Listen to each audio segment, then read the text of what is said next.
finishing the book of Numbers leaves us with an impression. Often what we remember in hearing a sermon or reading a book is how it ends, the feeling at the end of what was the final issue.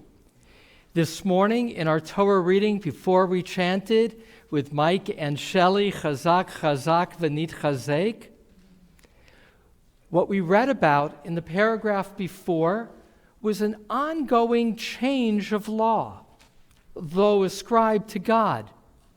That of how to deal with the daughters of a man who raised 5 daughters and no sons, Zelophehad. The issue came up a number of weeks ago in our Torah reading. Inheritance was just the sons.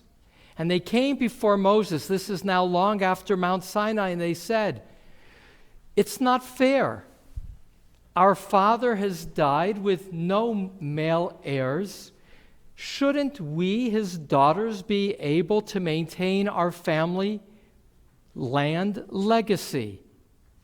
And Moses seems to indicate he hadn't thought about the problem before. And so he takes a moment, commiserates with God, and he says, it's right. If there are no sons, the daughter should inherit. The last paragraph of Bamidbar is a response to a concern of a member of the tribe.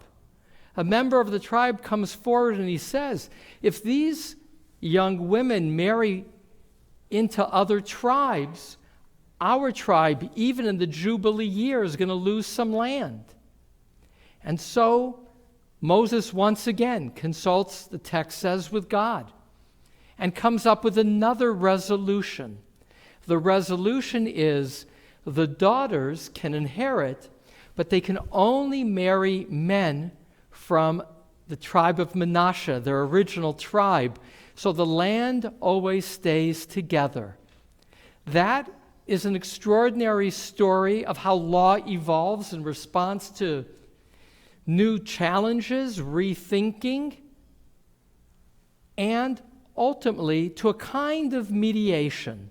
It occurred earlier in our Torah reading that we didn't read because of the triennial in Matot, and that was 2 or 2.5 of the tribes say, we don't want to go into the land. Because the land, we have a lot of livestock, and it's so fertile here on the other side of the Jordan. And initially, Moses is very upset. He's included these 2 tribes in the division of the land, that of Reuven and Gad, and then there's a pause and a compromise that the tribes first suggest to Moses. They say, we'll go into the land, we'll fight, we'll be the shock troops, those who go in first. But when the battle is over, we want to come back to graze here outside the land. And so a compromise is worked out with a price. A price. You're not just going to fight, you're going to be the first to fight, shock troops. But if we're, as we will be successful, you can then reallocate. Moses says on behalf of God, rethink how we originally had considered the division of the land. This notion of change, of what one would expect, is an essential part of Torah. And I am moved to see that the concluding paragraph of Bamidbar, in ways perhaps to prepare the people for entering into the land, is to say, know that things will change. It's not always the way you anticipated in advance. There won't be a son to a man who dies. There will be tribes who say, the land may be good, but we're happy where we are. How can we work out a settlement where everybody feels that they are heard and that we move forward in unanticipated ways? I passed out a map. The map comes from R.A. Kaplan's book, The Living Torah, one of my favorite translations of the Torah. I put on the other side a selection that is an example. It's the beginning. What does the land of Israel look like that God is promising the people?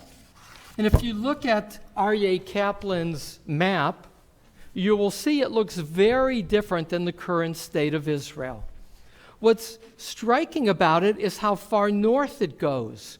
It encompasses what is today's Lebanon.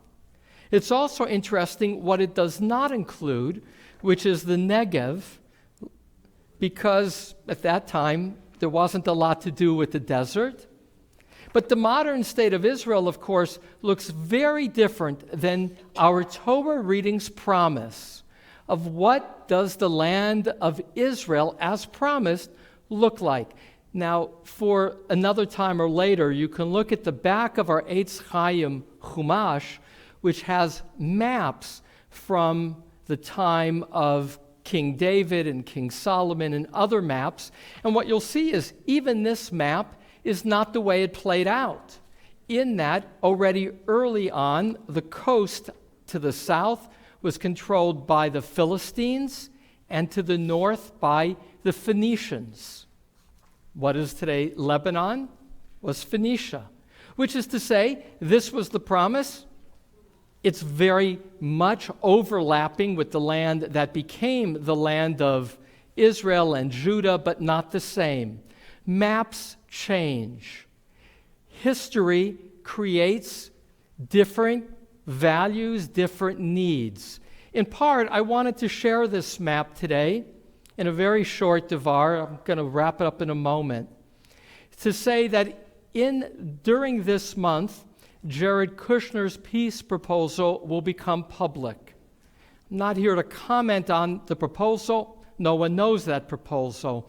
But to know that this month will be one more moment of attempting to find some kind of resolution, with Israel dreaming for peace, with Israel knowing that in some ways there has to be a negotiation.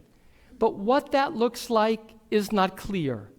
Palestinians are unique as a refugee community. It was in the newspapers this week in terms of certain issues with the UNRWA, the United Nations Relief and Welfare Association, in terms of Palestinians being almost unique as a people that languish as refugees, and how they, in their minds, long for their homes. Clearly, for there to be peace, that needs to be reconsidered too. What that reconsideration will look like is not something anyone here really knows. But this map is a reminder that what was initially conceived as the promised land and what Israel is today aren't the same. What Israel would look like, potentially, is also an unknown. The last comment. On Thursday this week, there was in Singapore the first signing of a mediation guidelines for world contracts and negotiations.